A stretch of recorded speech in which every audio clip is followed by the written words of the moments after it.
Thank you very much, sir, for your valuable suggestions.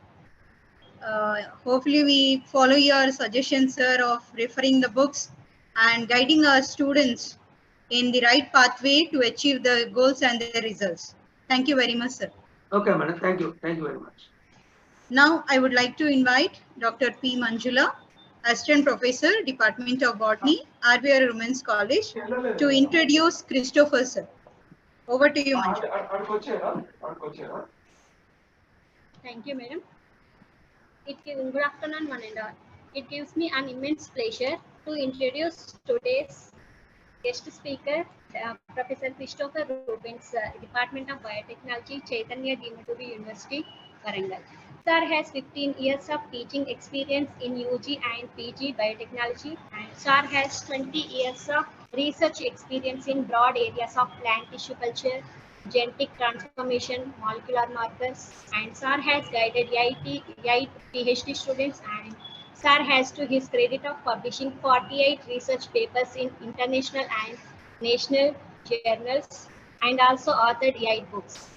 Sir has successfully completed 3 research projects, and Sir has given 25 invited lectures and has been a resource person in various conferences and seminars, and a member of various academic bodies. Sir received University Research Fellowship and Senior Research Fellowship from Kakatiya University, Warangal, and Research Associateship at University of Delhi South Campus, New Delhi. And Sir has held various positions like Head, Course Coordinator, Additional Controller, and Director, Foreign Relations Officers, and currently Dean Research Development, and newly appointed as the first Director of T-Hub, Kakatiya University, Warangal. So, through this brief introduction, now I hand over the session to Sir. Thank you, sir.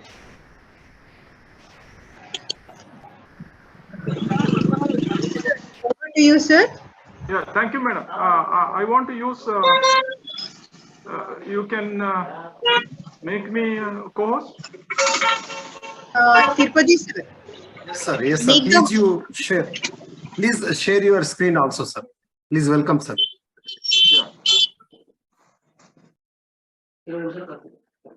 Host disabled participant screen sharing. One second. All right, sir. Now you are share your screen, sir.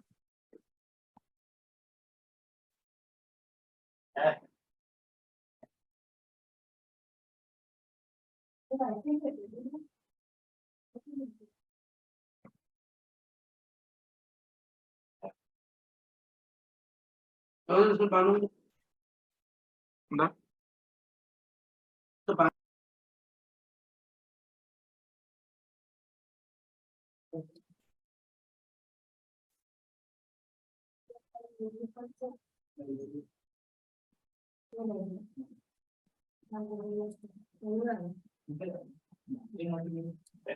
Okay, madam, can you see it now?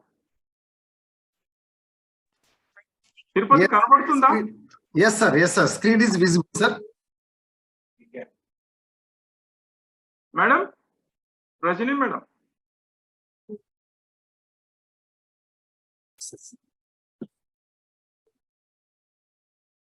Yes, sir. Screen is visible, sir. Please you proceed.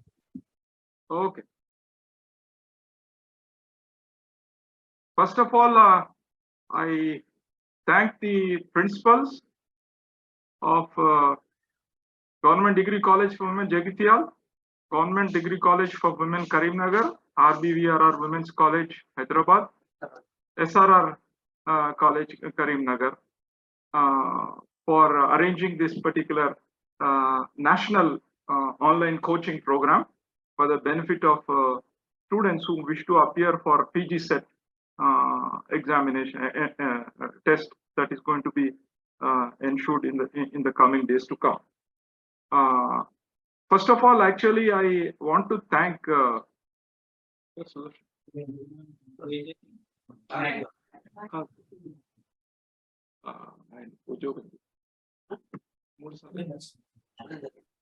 first of all, I like to thank SURENDER sir. Unnara sir? Hello?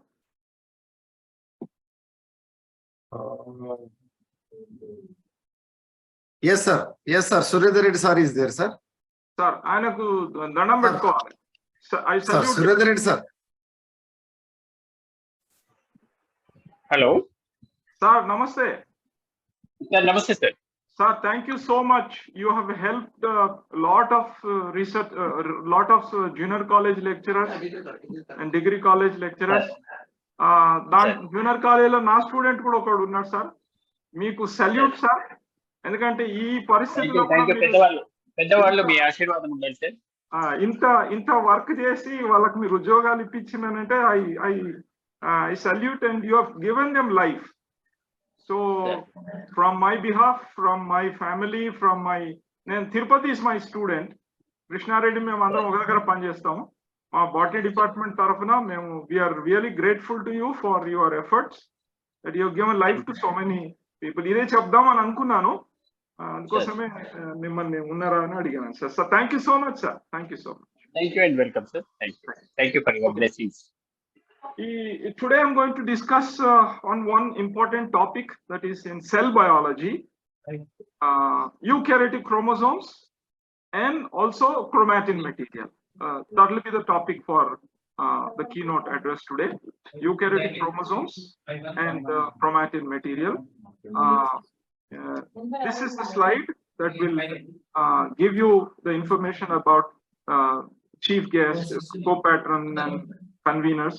I also congratulate all the 12 subject experts who will be actually teaching, coaching students to appear for this particular entrance test. My special thanks to Dr.PADALA Tirupati, who has been instrumental in catching both of us, me and Krishnareddy, to participate or to be in this particular program. I thank you, everybody. So my first slide regarding eukaryotic chromosome. It should be visible. It is derived from the word chroma, means colored. Zoma means body, so it's a colored body. And chromosomes are localized in the nucleus, both in plant and animal cell.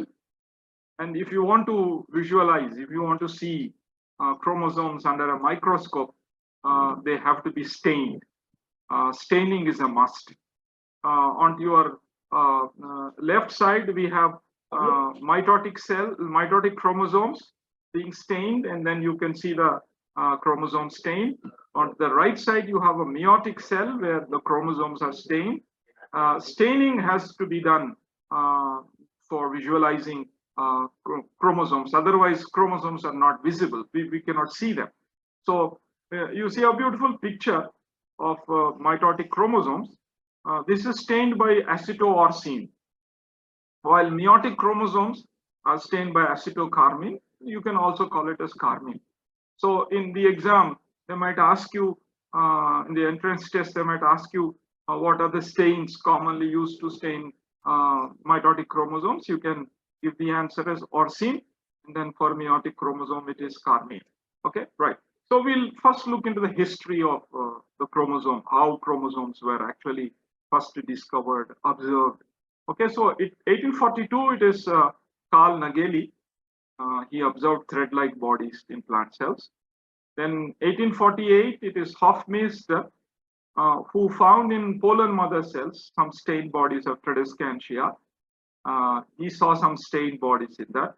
And then in Strasburger in 1875, reported the presence of rod-shaped structures.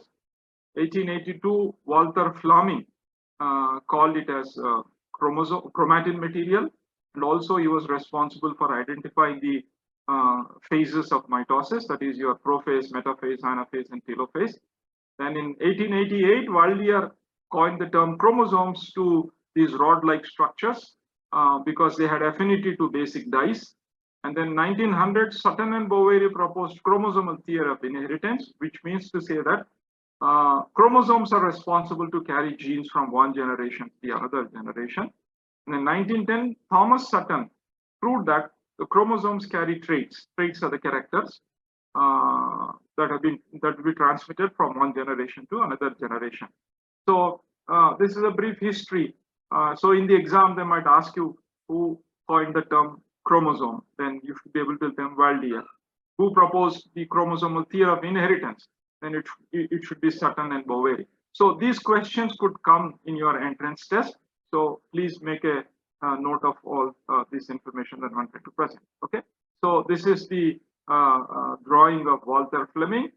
He had this hand drawn pictures that are seen here. And this is Walter Sutton and Theodore Boveri. They are responsible for chromosome theory of inheritance. This is Thomas Hunt Morgan, who actually showed that characters are linked to chromosomes, or you call them as traits. Characters are traits are linked to the chromosome. In this picture, you see a bunch of banana are hanging here in his lab. This is his lab. This bunch of banana that we see here tells us that he was working with Drosophila. So you can see a very crude kind of microscope and small bottles here. And he used to grow Drosophila in these bottles using this banana. Even students also can grow Drosophila on banana even in your lab experiments also. So he has contributed a lot for the traits. This is the structure of a chromosome. You have a linear body-like structure with a centromere in the center and DNA running inside. And DNA, at the end of this DNA, you have telomeres. These ends are telomeres. And then you have a secondary constriction called satellite or trabant. And then DNA, only one piece of DNA runs through this. Okay, so this is a typical structure of a chromosome. And these are called chromatids. This is one chromatid, this is another chromatid. This is one chromatid, this is another chromatid. This is called NOR region, nucleolus organizing region, NOR region, where nucleolus is attached to this chromosome. And then this is the site where ribosomal RNA are also synthesized. So this is eukaryotic, typical eukaryotic chromosome, right? So this is what we have seen. And then based upon their position of centromere, in exam definitely they will ask you this question. Based upon the position of the centromere, chromosomes have been classified into 4 groups.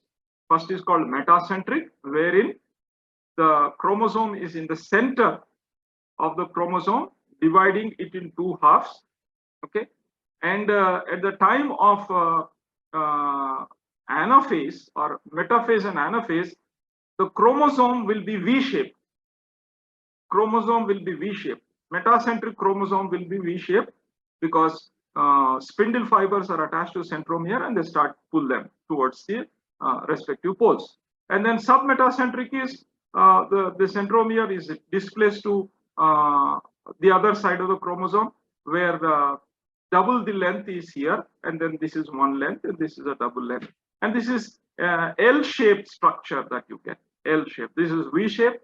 This is L-shaped structure you get at the time of movement of chromosomes during cell division. And then acrocentric is you have almost to the end a very small piece of chromosome is there, and this is a centromere. And this would be almost a smaller type of L shape. And the last is telocentric, where the shape is I-shaped because centromere is towards the end of the chromosome. So you have 3 kinds of situations here where the centromere will divide, will be responsible for the shape of the chromosome at the type of chromosomal movement. Okay, so this is metacentric, V-shape, submetacentric and acrocentric should be L-shaped, telocentric should be I-shaped. So in the exam, they might ask you what is the nature of alphabet that you have in case of telomere at the end, then you should be able to answer that. Yeah. And then there are some special kinds of chromosomes also. The one that we have seen is a typical chromosome, but in addition to them, we have some special kind of chromosomes also. 1881, E.G. Balbiani first observed polytene chromosomes. This is very important. Polytene chromosomes, this is very, very important. They were found in Chironomus. This thing, Chironomus is the thing that we have polytene chromosome. Which part of polytene chromosome, which part of the cell? They are present in salivary glands. This is very important. Polytene chromosomes are present in salivary glands of the larvae that are there. So they have a lot of salivary glands. Now the question is, why should they have polytene chromosomes in salivary glands? See, larval stage is the most voracious eating stage. It goes on eating the leaves, nothing else. So it needs more saliva for digestion. It needs more saliva for the material that is being ingested to be digested. So that is the reason why larval salivary glands are included under polytene chromosomes. So this was first reported in Eukariotic. Then we have lamb brush chromosomes also. This was observed by Fleming, and the name lamb brush was given by Ruckert because it looks like a brush which is used to clean a lamb. Usually these are found in the fishes, amphibians, reptiles, and birds, mostly in the oocyte nuclei. Okay, they are present only in the oocyte nuclei, and usually you can observe them in diploid phase. So that is what we find them. And then B chromosomes or supernumerary chromosomes are also there. These were first reported by E.B. Wilson. These were found in Tradescantia, in insects, in maize, in animals, and then B chromosomes are also found in all tissues of that. So these are special kinds of chromosomes. Okay. So this is the polytene, this is the lamb brush, this is the B chromosome. The polytene chromosomes are seen in case of Drosophila. Okay. So this is the oocyte, and these are the chromosomes that are present with the B chromosome. Yeah. One more important issue is that Rio discolor has ring chromosomes. In the exam, they will ask you where are ring chromosomes present. So Rio discolor has ring chromosomes in its polar mother cells. We can isolate them in the laboratory and then also study them under a microscope. Okay, right. So this is the information about chromosomes that we know. The second part of the information that we know is chromosome number of a plant or an animal or a species is constant. It will not change. Chromosome number is constant for a particular plant or an animal or any living organism. Okay. Now, why you say this chromosome number is constant is what we see here. For example, take a plant called Chlamydomonas. Chlamydomonas is a very small algae. Okay. It is a haploid. It is not diploid, and chromosome number is 17. Then Spirogera is 4. Yeast is 16. Mucar is 2. Mucar has 2. So these are haploids. And then in plants, Ophioglossum reticulum, 2n is equal to, this is diploid number. 2n means diploid number, 1272 chromosomes. Then Haplopappus gracilis is 2n is equal to 4 number of chromosomes. Then Arabidopsis thaliana, 2n is equal to 10. And then you have animals. You see, for example, elephant has 56 chromosomes, but there's no relationship between the number of chromosomes and the size of the animal. There is no relationship between the number and the size of the animals. Drosophila melanogaster has 8. Then the Culex pipens has 6 diploid number.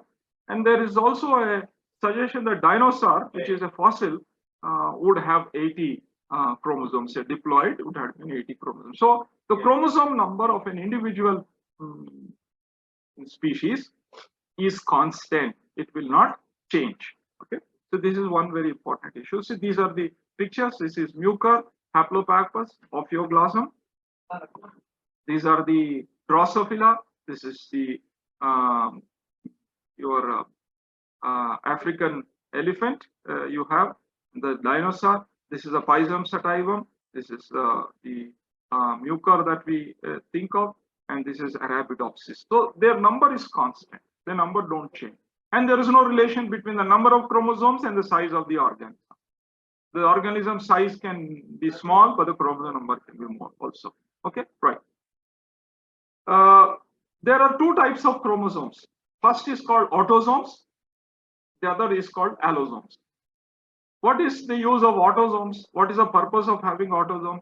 Autosomes are chromosomes which carry body traits. That is body characters. Body traits or body characters.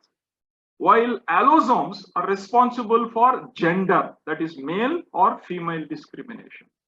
Okay, whether the individual will be a male or individual will be female, that is done by only two chromosomes. So genes that are present on the two chromosomes, right?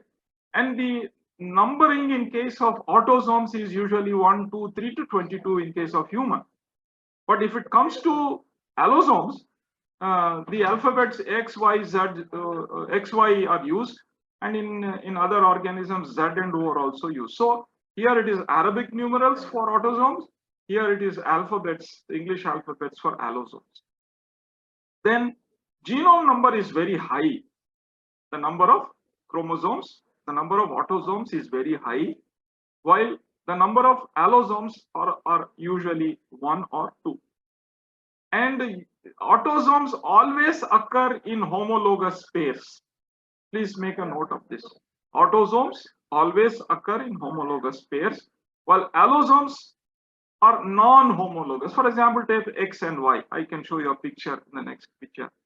This next picture shows that Y is smaller and X is larger. But that does not happen with autosomes. Autosomes are equal size and they're homologous pairs. So 11 chromosomes pairs are present in case of human. Right? So this is what I was trying to tell you. This is Y chromosome, this is the X chromosome. See, there is variation in size. So they are not homologous. There is no homology between these two chromosomes. Right. What is the use of having autosome allosome study is this is responsible for studying sex determination. In Homo sapiens, we have XY male, XS female, okay, and in Leges triticus it is XX, XY, XX. In fowls and reptiles it is ZZ and ZW. In nematode that is Caenorhabditis elegans.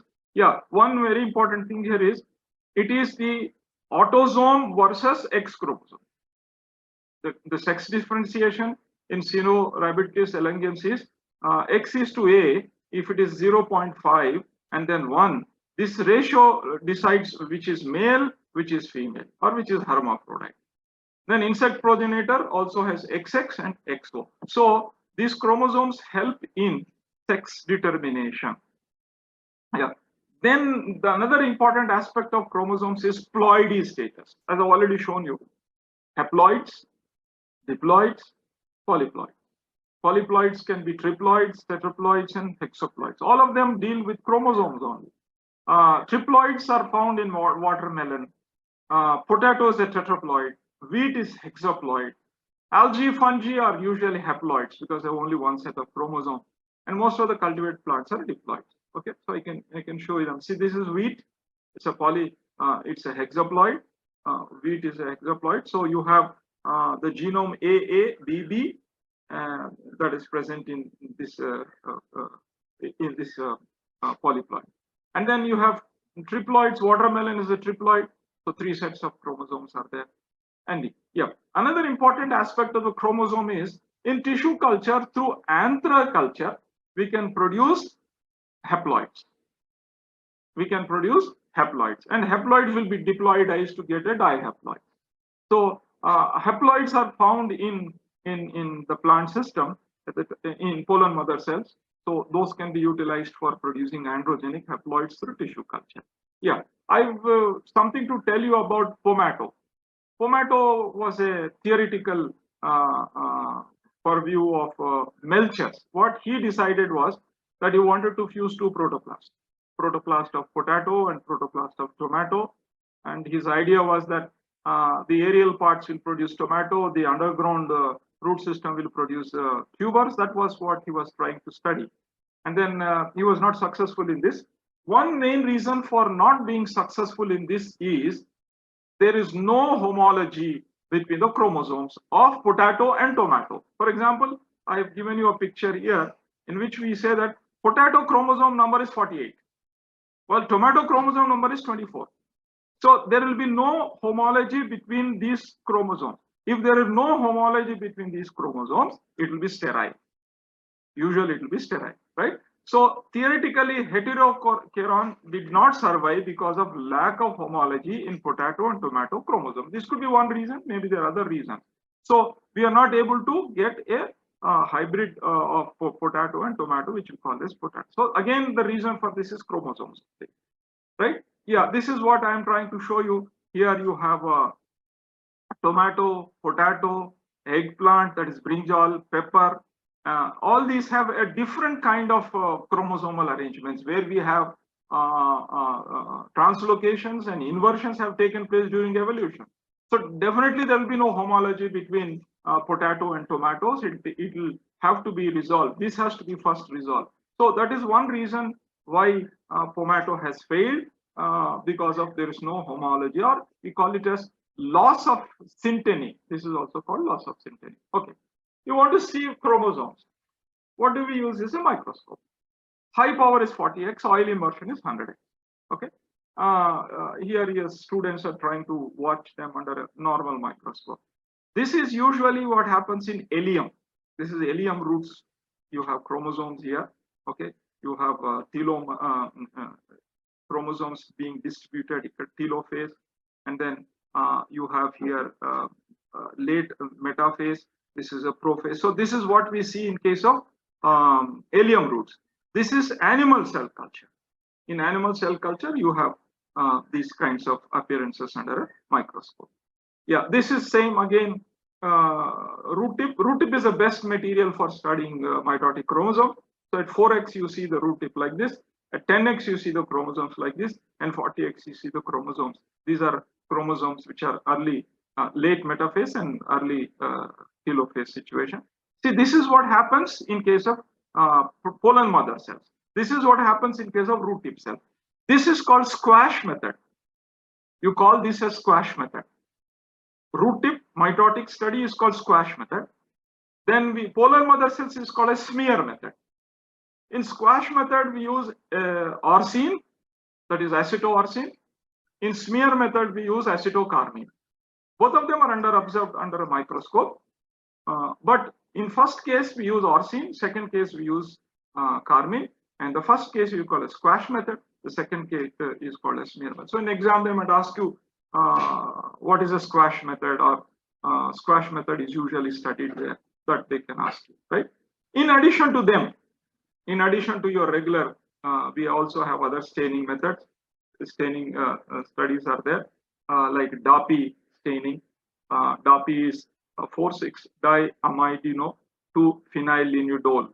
Okay, so DAPI method is also used for staining chromosome.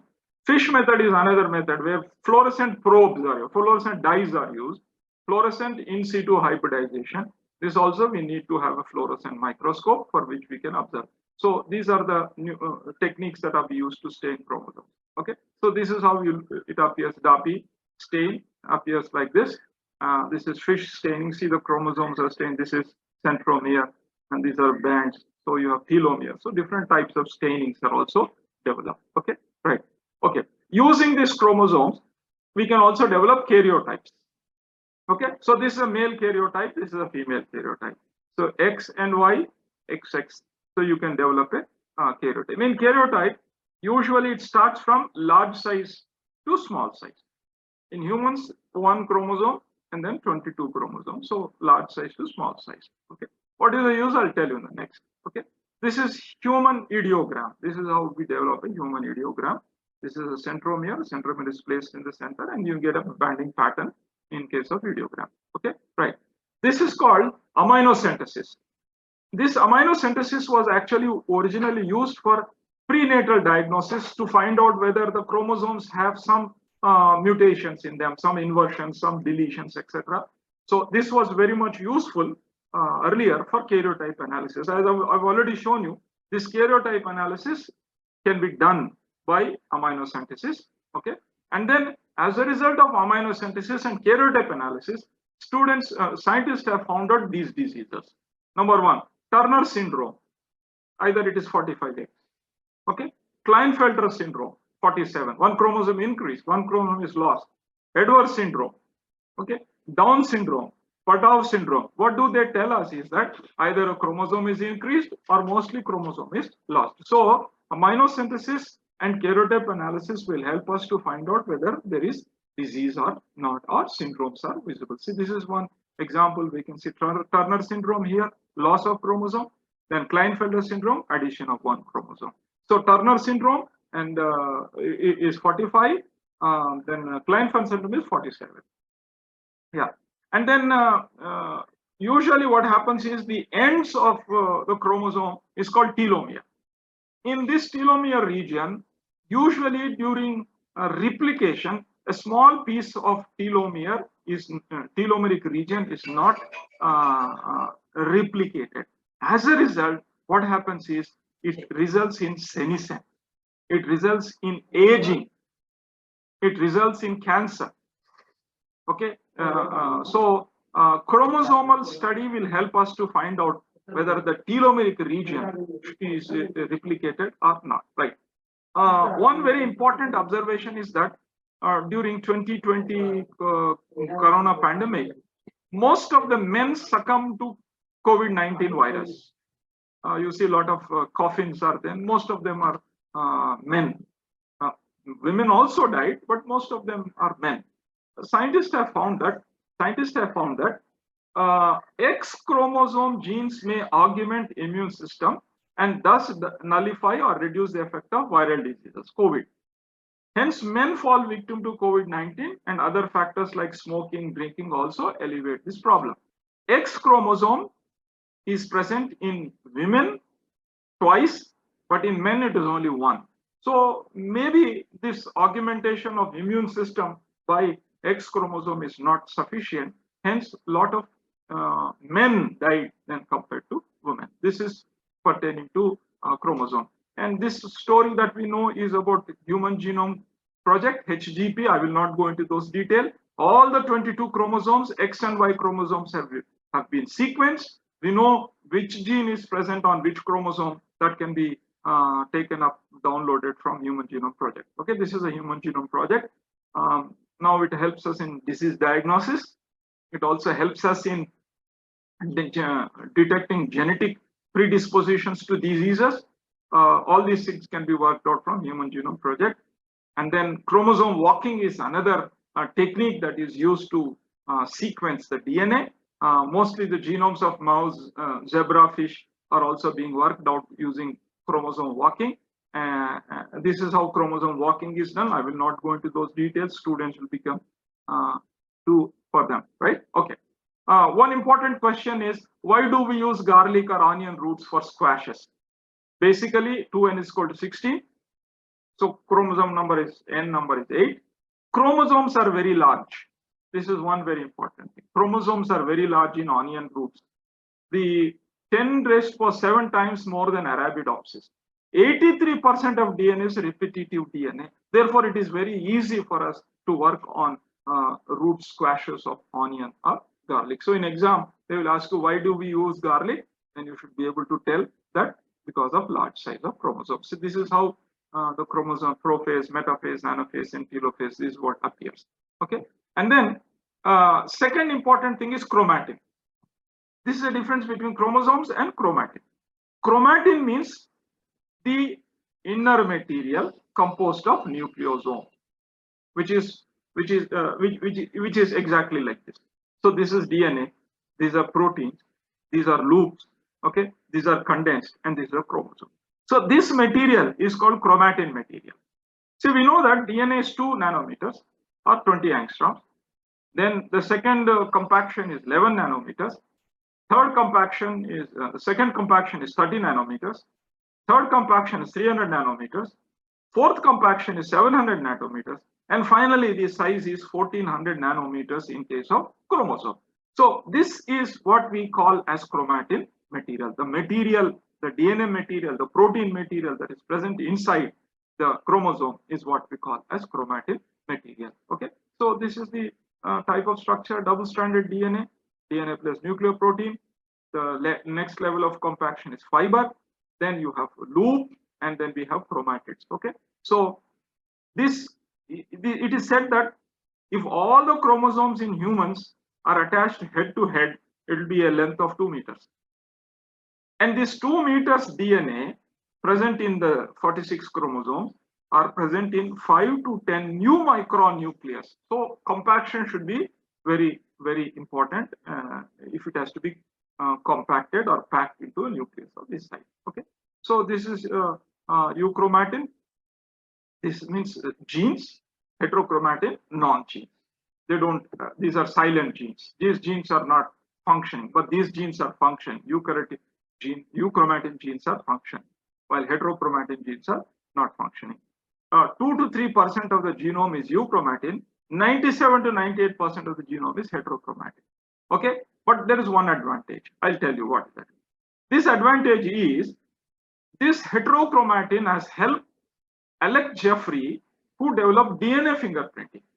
What is DNA fingerprinting? DNA fingerprinting is based on heterochromatin material. Some of these heterochromatin material are called mini satellites. They are called mini satellites. So these are silent. These mini satellites have come handy for Alec Jeffrey, and using this technique, he has developed one technique called DNA fingerprinting. And DNA fingerprinting has good applications, forensic science.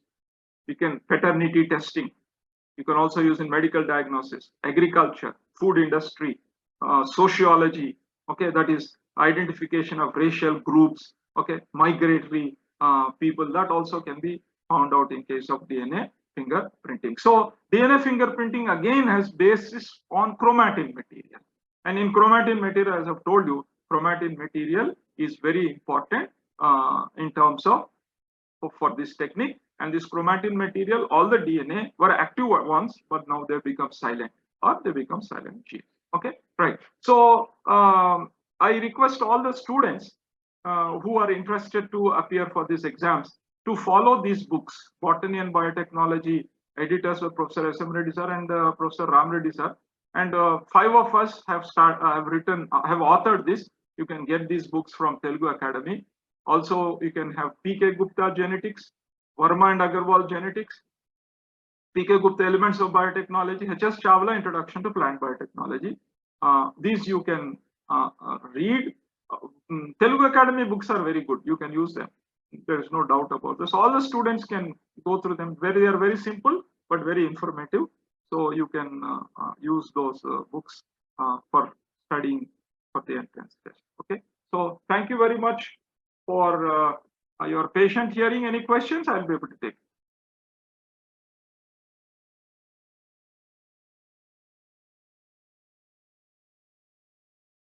Hello, Tirupati?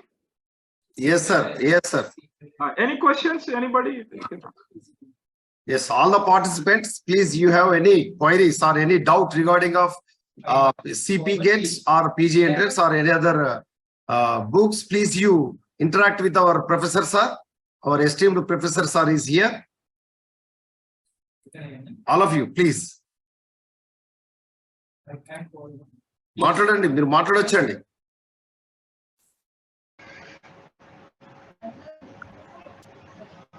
Christopher sir, thank you so much for your valuable lecture on this platform. Participants, please, you can interact with sir for any queries.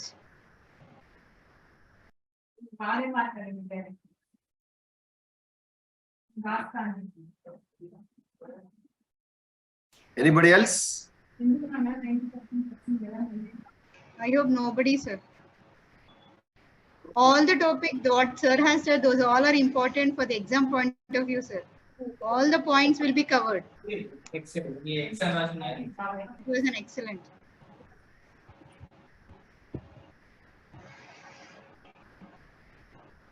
Tirupati, okay? Sir, really, thank you very much, sir.